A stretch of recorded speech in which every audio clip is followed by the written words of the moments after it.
我輕聲說道，伸手輕輕地摸了摸咪咪的小腦袋。但我們會很安全，我們一定能撐過去的。我最後一次檢查了堡垒的各项功能，倉儲区的物資堆積如山，分類清晰。蓄水池的水位保持在滿格，清澈见底。生活區舒適溫馨，甚至還有一股淡淡的薰衣草香。我特意選配的香氛系統、防禦系統全部在線，閃爍着淡淡的藍色光芒，表示運行正常。無人機已經全部整裝待發，整齊地排列在充電座上。我遠程啟動了一台，讓它悄無聲息地飛出去，進行最後一次常規巡邏。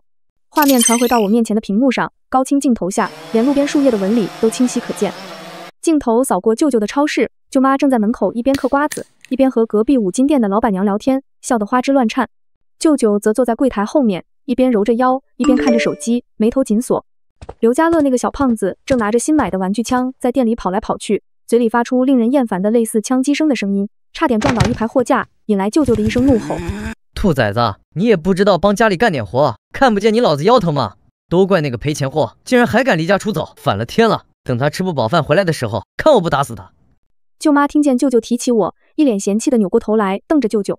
回来个屁！他回来，他最好死在外面，這樣你媽那套房子就能名正言順的拿來給我們家樂了。五金店老板娘聽見舅媽提起姥姥的房子，疑惑的皺了皺眉頭。家樂媽，你不知道嗎？那老房子那裡早就通知拆遷了，聽說你們家慧慧是第一個簽字的。舅媽聽見這句話，頓時面容通紅，眼睛瞪得老大，手裡的瓜子被她一把扔下，衝進屋裡找到躲在櫃檯後面的舅舅。看你外甥女幹的好事，她背着我們竟然把拆遷協議簽了，簽就簽了，錢呢？你說。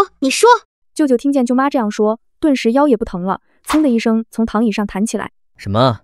我說這個死丫頭今天早上怎麼走得那麼堅定，還敢和我頂嘴？原來是背着我幹了這樣的事。你等我找他回來，我打死他。而他要找的賠錢貨正坐在沙發上，吃着零食，看着他們上演的好戲。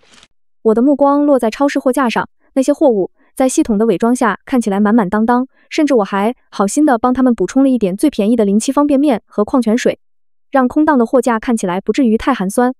實際上，真正有價值的物資早已在我的空間裡了。我默默收回無人機，剛點完，舅舅的電話就打來了。我熟練的掛斷，再打來，再掛斷，再打來。後來我乾脆拉黑了。舅舅和舅媽輪番微信轟炸我，我全當看不見，設置了消息免打擾。之所以不刪微信，是因為我還要等到喪屍爆發的時候，給他們最後致命的一擊。我要讓他們眼睜睜看着我過上好日子而痛不欲生。下午，天氣開始變得異常，烏雲低垂，空氣悶熱得讓人喘不過氣。新聞推送開始變得頻繁起來，內容越來越令人不安。緊急通知：本市出現多起不明原因攻擊事件，傷者呈現極度亢奮、攻擊性強、畏光等症狀，請市民盡量減少外出。距離末日來臨還有5小時。系統的提示音在耳邊響起，我起身走到窗邊，透過特殊材質的玻璃，能看到外面的天空漸漸被烏雲籠罩，空氣裡似乎彌漫着一股淡淡的血腥味。舅舅的超市裡依舊亮着燈，舅媽正拿着計算器算賬，劉家樂則在貨架上翻找着零食。他們對外面的混亂毫無察覺，許多人開始湧入超市搶購物資，舅舅的超市也迎來了前所未有的人流。通過無人機畫面，我看到舅舅和舅媽笑得合不攏嘴，一邊手忙腳亂地收錢，一邊拼命地從後面狹小的倉庫裡搬出所剩無幾的貨物。更諷刺的是，舅舅看着聚集的人越來越多，竟然坐地起價，周圍人對他怨聲載道，可是他依然一副小人得志的模樣。怎麼樣，愛買不買？不買你們就餓着吧，一會兒喪屍真的來了，我看你們吃什麼用什麼。舅舅這一番話一出，原本還有怨氣的人群都啞了聲，默默地開始付錢。很快，那點庫存就被搶購一空。沒了，都賣完了，各位明天請早。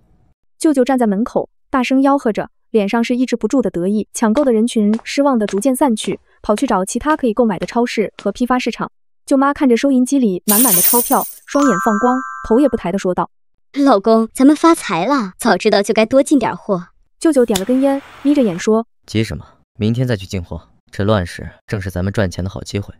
燈光閃過，反射出舅舅眼裡狡詐的目光，他正盤算着該怎麼坐地起價，才能夠利用這千載難逢的機會，好好的大賺一筆。他們完全不知道，他們已經沒有明天了。他們用實實在在的真錢賣掉了早已不存在的貨物，而他們賴以生存的超市早已成了一個空殼陷阱。夜幕降臨，城市的氣氛變得越發詭異，警笛聲此起彼伏，遠處偶爾傳來一兩聲不似人聲的嘶吼，電力開始變得不穩定，燈光忽明忽滅。舅舅一家早早關了店門，數着今天賺來的厚厚鈔票，喜笑顏開。他們甚至開了一瓶好酒慶祝，絲毫沒有意識到危險的臨近。我坐在堡壘舒適柔軟的沙發上，面前的大屏幕分成了10幾個畫面，顯示着無人機從城市各個角落傳回的實時影像。堡壘內燈火通明，恆溫系統保持着最適宜的溫度，空氣净化器無聲地工作着。我給自己倒了一杯果汁，冷眼旁觀着末世序幕的拉開，倒數計時：3小時、2小時、1小時。當午夜鐘聲仿佛在冥冥中敲響時，城市徹底陷入了黑暗。大規模的停電發生了，緊接着慘叫聲、撞擊聲、嘶吼聲如同潮水般從四面八方湧來，瞬間打破了夜的寂靜。末世來了！無人機鏡頭下，恐怖的景象正在上演。街道上，人們瘋狂奔跑，身後是动作僵硬、面色青灰、双目渾濁的人形怪物，他們撲倒逃跑的人，瘋狂地撕咬，鮮血染紅了街道，慘叫聲不絕於耳。舅舅一家顯然也被外面的動靜驚醒了。超市2樓的燈光亮起，舅舅小心翼翼地撩開窗簾一角，向外望去。下一秒，他猛地縮回頭，臉色煞白，渾身發抖。怪物吃人了！外面全是吃人的怪物！舅媽和刘家樂也嚇壞了，一家人抱作一团，瑟瑟發抖。快把门堵死，用貨架所有東西都搬過來！舅舅終於反應過來，聲嘶力竭地喊道。夫妻倆手忙腳亂地開始行動，拖動貨架、箱子，想要堵住超市的玻璃門和卷簾門。劉家樂嚇得哇哇大哭，癱坐在地上，聲嘶力竭地嚎叫着。舅舅原本緊繃的弦因為劉家樂的哭鬧聲一下子斷了，氣扇了劉家樂2個耳光，房間裡頓時安靜下來。哭，就知道哭有什麼用？還不趕緊過來幫忙！劉家樂長這麼大，第一次被舅舅這麼嚴厲的打臉，嚇得一句話也不敢說，默默地幫舅舅搬貨架。然而，他們的動靜和燈光吸引了附近遊蕩的喪屍。沉重的撞擊聲開始砸向超市的卷簾門和玻璃窗。舅媽忍不住探出頭去看外面的景象，被嚇得發出驚恐的尖叫。喪屍聽見聲音，迅速地朝着舅舅一家前進。我笑嘻嘻地坐在沙發上，看着眼前的一幕。蠢貨！舅舅趕緊捂住舅媽的嘴，拉着舅媽躲在坚實的卷簾門後面。可是他低估了喪屍的攻擊力，很快，他自認為堅固的卷簾門也被喪屍攻擊得搖搖欲墜。舅舅拉着劉家樂和舅媽趕緊往後撤，轉身看到身後的冷庫，心一橫，拉着舅媽和劉家樂躲了進去。好在城市早已斷電，冷庫裡雖然溫度比較低，但是不至於把人凍死。一家人緊緊地把冷庫門鎖上，然後用一堆廢棄貨架抵住門。冰冷的冷庫金屬壁緊貼着舅舅的後背，寒意透過單薄的衣衫滲入骨髓。但他此刻完全感覺不到冷，只有一種近乎窒息的恐懼攫住了他的心臟。外面是令人毛骨悚然的嘶吼、撞擊，以及玻璃貨架被推倒砸碎的刺耳聲響。那些令人毛骨悚然的聲音根本不屬於人類。舅媽死死捂住自己的嘴，眼淚和冷汗混在一起，身體抖得像秋風中的落葉。劉家樂蜷縮在角落一堆廢棄的紙箱上，肥胖的身體因恐懼而不斷瑟縮。他張着嘴，卻發不出任何聲音，只有粗重的、帶着哭腔的喘息。身上的肥肉由於害怕，也跟着一抖一抖地晃動着。嘘，別出聲！舅舅壓低了聲音，每一個字都帶着顫音。他眼睛死死盯着那扇並不厚重的冷庫門，仿佛那裡隨時會有一隻腐爛的手破門而入。時間在極致的恐懼中變得無比漫長，外面的破壞聲持續了10幾分鐘，才漸漸平息，轉而變成一種拖沓的、緩慢的腳步聲和無意識的低吼。顯然，那些喪屍還在超市內部遊蕩。走了嗎？舅媽用气聲問道，聲音微弱的幾乎聽不見。因為害怕，甚至還有些顫抖。舅舅摇搖頭，示意舅媽不要出聲。他悄悄把耳朵貼在冰冷的門上，仔細聽着外面的動靜。低吼聲和腳步聲還在，似乎有幾個喪屍就在冷庫門外徘徊。還在。他面色慘白地回過頭，冷庫裡的空氣變得渾濁而稀薄，黑暗、寒冷、恐懼，還有逐漸升高的二氧化碳濃度，讓3人的神經繃到了極限。都怪你，都怪那個賠錢貨！舅媽突然情緒失控，用拳頭捶打着舅舅的胳膊。聲音壓抑卻尖利。要不是他偷了拆迁款跑了，我們至於被困在這個鬼地方嗎？我們早該拿着錢去國外瀟灑快樂了。都怪你們！閉嘴！現在說這些有什麼用？舅舅煩躁地推開他，但眼神裡同樣充滿了對我的怨恨。3個人就這樣瑟瑟發抖地依偎在一起，誰也不敢亂動，生怕招來喪屍。2個多小時過去了，劉家樂開口打破了這份寧靜。爸爸媽媽，我餓了。劉家樂帶着哭腔小聲說道。爸爸，有沒有吃的？劉家樂這麼一說，舅舅和舅媽也一起摸了摸肚子。經過這一晚上的擔驚受怕，3個人的精力早就消耗完了。這怎麼吃飯？哪裡有飯吃啊？別說孩子了，我也餓了。老子也餓，可是這有什麼辦法？這是冷庫，哪有吃的？經他這麼一提，舅媽才猛地想起，一拍腦門。對了，冷庫裡應該還有之前沒賣完的火腿腸和速凍餃子。一家3口仿佛抓住了救命稻草，立刻在昏暗的冷庫裡摸索起來。然而，他們很快就絕望了。放火腿腸和速凍食品的貨架上空空如也，只剩下一些散落的包裝紙和冰茶。怎麼會？明明之前還有很多的。舅媽不敢置信的喃喃自語，舅舅像是想到了什麼，臉色变得更加难看。是那個死丫頭，一定是她。她看店的時候動了手腳。他們永遠不会知道，那些東西早已進入了我的堡垒空间，此刻正安靜地躺在永久保鲜的仓儲区裡。飢餓和寒冷加劇了他們的恐懼和絕望，時間一分一秒的過去，外面的喪屍似乎沒有離開的跡象。劉家樂開始低聲啜泣，抱怨着冷和餓。不行，不能在這裡等死。舅舅咬了咬牙。超市後面有個小窗戶，也許我們能從那裡爬出去。外面那麼多怪物，你瘋了？不要命了？先忍忍吧。舅媽嚇得直搖頭。舅媽一邊奉勸舅舅不要出去，一邊將劉家樂摟在懷裡，輕拍他的後背。那也比在這裡凍死餓死強。舅舅下定決心，我先去看看情況，你們在這裡等着。他小心翼翼地挪開底門的貨架，屏住呼吸，極其緩慢地打開一條門縫。冷庫外的超市一片狼藉，貨架東倒西歪，商品散落一地，沾滿了暗紅色的血跡。幾隻喪屍正在不遠處漫無目的地徘徊。舅舅心臟狂跳，他輕輕掩上門，壓低声音開始部署他的安排。外面有3、4只，得想辦法引開他們。他的目光落在冷庫角落裡幾個空的鐵皮箱子上，一個冒險的計劃在他腦中形成。幾分鐘後，舅舅猛地打開冷庫門，用盡全身力气将2個空鐵皮箱子朝着超市另一頭扔去。哐當，哐啷，巨大的聲響立刻吸引了所有喪屍的注意，他們發出興奮的嘶吼，朝着聲音來源蹣跚衝去。快，就是現在！舅舅低吼一聲，拉着吓傻的舅媽和刘家樂衝出冷庫，踉踉蹌蹌地奔向超市後門的小窗戶。舅舅率先爬了上去，用力撬開生锈的插销，探出頭觀察，後面是一條狹窄的小巷，暫時沒有喪屍。他趕緊回頭把肥胖的劉家樂往上拽，舅媽則在下面拼命拖着。快點，家樂你使勁啊！舅舅憋得臉紅脖子粗。劉家樂因為恐懼和笨拙，手腳並用地亂蹬，反而增加了難度。就在這時，被聲響引開的喪屍似乎察覺到了這邊的動靜，其中2只調轉方向，嘶吼着衝了過來。舅媽聽見低吼聲，不由自主地回頭一看，嚇得魂飛魄散。啊，他們來了！求生的本能爆發了驚人的力量，舅舅猛地一拽，終於把劉家樂肥胖的身體大半拖出了窗戶，自己也順勢跳了下去，然後伸手拉舅媽。快，把手給我！舅媽尖叫着伸手，舅舅抓住她的手腕，拼命往外拉。一只喪屍已經撲到近前，腐爛的手爪猛地抓住了舅媽的腳踝。不，放開我！救命啊！舅媽瘋狂踢蹬，舅舅目眦欲裂，用盡全力一拉，舅媽終於被拖出了窗戶，重重摔在小巷的地上，鞋子卻留在了喪屍手裡。那只喪屍抓着鞋子，還在不斷試圖從窗戶擠出來。跑，快跑！舅舅拉起摔懵的舅媽和嚇癱的劉家樂，沒命地沿着小巷向外狂奔。一向斤斤計較的舅媽也來不及找她的鞋子，跟着舅舅一個勁地往前跑。劉家樂更不用說，使出了吃奶的力氣，緊緊地跟在後面，跑得氣喘吁吁的。身後是喪屍不甘的嘶吼和撞擊聲，3個人絲毫不敢怠慢，生怕晚了一步自己也會變成喪屍。堡壘內，我面前的巨大屏幕正實時播放着這驚險的一幕幕，多個無人機鏡頭從不同角度捕捉着他們的狼狽。我喝了一口溫熱的牛奶，嘴角勾起一絲冷冽的弧度。看到剛才那一幕，我忍不住鼓掌，真是精彩。我輕撫着腿上咪咪柔軟的毛髮，可惜還是讓他們跑掉了。咪咪舒服地打了個呼嚕，蹭了蹭我的手。我知道他們要去哪裡，在這種時候，他們唯一能想到的，覺得安全的地方，只有那個他們曾經霸占的我姥姥留下的老房子。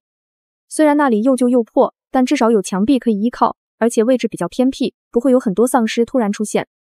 果然，通過無人機追蹤，我看到舅舅一家驚魂未定，連滾帶爬地朝着老房子的方向逃去。一路上，他們盡量躲避着街道上遊蕩的喪屍。舅舅撿起一根鐵棍防身，舅媽光着一隻腳，劉家樂哭得幾乎喘不上氣。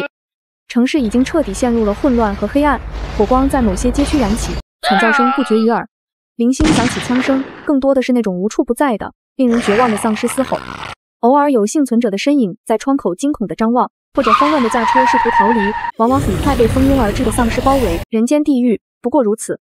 而我身處絕對安全的堡壘，物資充裕，環境舒適，仿佛在觀看一場沉浸式的末日電影。這種強烈的對比，讓我心中那份復仇的快意更加熾烈。舅舅一家終於跌跌撞撞地衝進了老舊的居民樓，用力關上了單元門，暫時隔絕了外面的危險。他們癱坐在熟悉的卻無比冷清的家裡，大口大口地喘着粗氣，臉上充滿了劫後餘生的驚恐和後怕。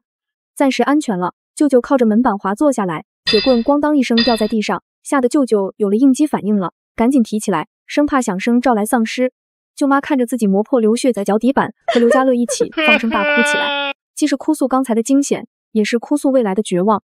哭了半天，飢餓感再次襲來，沒辦法，他們開始在房間裡翻找食物。然而，舅舅忘了，這裡早已沒人常住，只有一些過期已久的餅乾和半袋小米。如果他之前能常來看望姥姥，給姥姥多買點吃食，也不會落得如此下場。真是天道好輪迴啊！就這麼點東西，夠吃幾天啊？舅媽看着那點寒酸的食物，絕望地說。可是劉家樂肥胖的身軀本就消耗頗大，加上剛才的奔跑，早已經飢腸轆轆。舅舅臉色陰沉，他走到窗邊，小心翼翼地撩開窗簾一角，向外望去。樓下已經有幾隻喪屍被剛才的動靜吸引，正在樓洞口附近徘徊。就在這時，舅媽的手機突然震動了一下，竟然還有微弱的信號。她像是抓住最後一根稻草，趕緊拿起手機。發信人是柳慧慧，沒錯，是我吃累了，想要開始拿他們消遣一下，解解悶了。舅媽的眼睛瞬間瞪大了，舅舅和劉家樂也立刻湊了過來。舅媽，看來末世真的來了，不過我很幸運，提前準備了一些物資，目前在一個很安全的地方，你們不要擔心。信息的後面，我配上了一個調皮的表情，附上一張照片。照片的背景是整潔舒適的客廳，桌上擺着熱氣騰騰的自熱火鍋、水果、牛排，甚至還有一杯紅酒。咪咪慵懶地趴在旁邊的軟墊上，照片的背景看起來溫暖又安全，與外面的地獄景象形成天壤之別。那一桌子的美食更是讓飢腸轆轆的三人看得眼睛發直，口水直流。我繼續刺激他們。我知道現在你們也很困難，如果誰家食物實在緊缺，可以私聊我，說兩句好聽的話，也許我能稍微幫上一點點忙哦。這條信息發過去後，在死寂而絕望的他們那裡掀起了波瀾。慧慧是慧慧，她沒事，她還有那麼多吃的，快快給她發信息，讓她給我們吃的，讓她告訴我們她在哪裡。那個地方那麼安全，她必須讓我們也過去。舅舅眼中爆發出貪婪和急切的光芒，立刻搶過手機。我要吃牛排，我要吃自熱火鍋，快讓他送過來。舅舅立刻開始手忙腳亂的打字，我看見他那種貪婪又急切的樣子，只覺得心裡一陣惡心。慧慧，我是舅舅，你現在在哪裡？那個地方安不安全？快告訴舅舅地址，我們馬上過去。你表弟都快餓死了。消息發送成功。堡壘裡，我斜靠在真皮沙發上，看着屏幕上跳出的這條信息，冷笑一聲，果然上鈎了。我慢條斯理地回復道：舅舅，天哪，你們竟然還活着啊，太不可思議了，恭喜你們。舅舅看到回復，氣得差點把手機摔了，但還是忍住了怒氣，快速打字。都什麼時候了，還說這些玩笑話？我們差點被喪屍咬死，現在被困在老房子這裡，一點吃的都沒有了，樓下全是喪屍。你快告訴我們你在哪，我們好早點過去。哎呀，真可憐，可是我的地方很小，只夠我一個人住呢。而且我記得你不是說我走了就別回去嗎？還說等我回去要打死我。舅舅有些急迫，可是出於生存的本能，卻又不敢對我說重話。那都是氣話，我們是親人啊，血濃於水。你難道要眼睜睜看着我們餓死，看着你姥姥唯一的孫子被怪物吃掉嗎？你趕緊告訴我們地址，或者實在不行，你先送點吃的過來。舅媽看見舅舅最後一句話，扯了扯舅舅的衣服，舅舅卻給了舅媽一個眼神，示意他不要聲張。通過無人機的檢測，我聽見舅舅低聲和舅媽謀劃道：你懂什麼？這不過是緩兵之計，等着他來了，我們把他綁了，用刀逼着他帶我們去，我就不信他不害怕。等我們去了，把他宰了，這不就都是我們的了？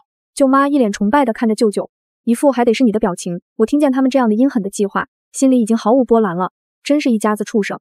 我努力壓制住心中的怒火，現在是他們有求於我，多逗逗他們也挺好的。地址嘛，保密，至於吃的嘛，倒不是不能考慮。不過舅舅，天下沒有免費的午餐哦。當初你們想要騙走我爸媽的存款，在家裡苛待我，還想逼迫我嫁人，拿我的彩禮錢給表弟買房子，還有想搶姥姥房子的時候，怎麼沒想起血濃於水呢？舅舅和舅媽看着屏幕，臉色一陣青一陣白。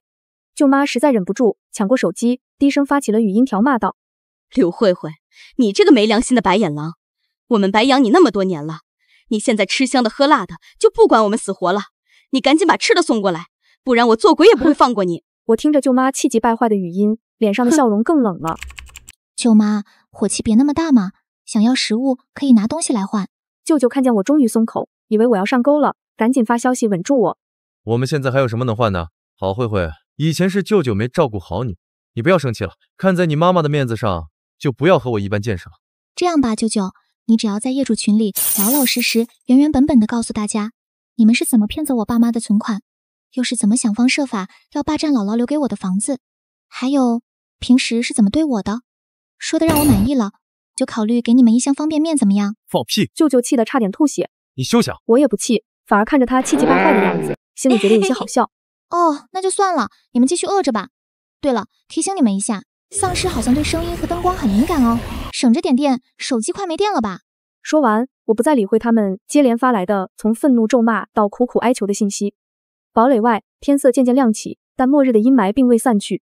無人機傳回的畫面顯示，街道上的喪屍數量有增無減，一些幸存者試圖外出尋找物資，卻都遭遇不幸。